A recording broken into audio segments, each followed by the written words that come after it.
Initiative యొక్క ఇంటీసాఫ్ట్ 65 MB AMPV TWLVL సెట్టింగ్స్ను చేయడం కోసం ముందుగా మేము ట్రీటెడ్ వాటర్ ట్యాంక్ ఫ్లోటీ లెవెల్ యొక్క సెట్టింగ్స్ను చేయబోతున్నాం. దీనిని TWLVL అని కూడా అంటారు. TWLVL యొక్క సెట్టింగ్స్ను చేయడానికి ముందుగా పాస్వర్డ్ 84కి వెళ్ళండి. మోడ్ అనే బటన్ను 2 సార్లు నొక్కి రీసెట్ చేయండి. తర్వాత పాస్వర్డ్ 84 అని ఎంటర్ చేసి రీసెట్ అని నొక్కండి. ఇప్పుడు మోడ్ అనే బటన్ యొక్క సహాయంతో AUX 1IP అనే సెట్టింగ్కు వెళ్ళండి మరియు రీసెట్ నొక్కండి.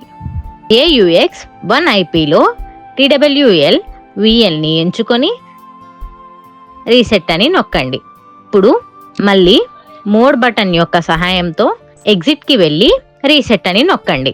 ఆపై క్విట్లో రీసెట్ అని నొక్కండి. ఆ తర్వాత మేము సెట్టింగ్స్ నుండి బయటకు వచ్చేస్తున్నాం. Thank you.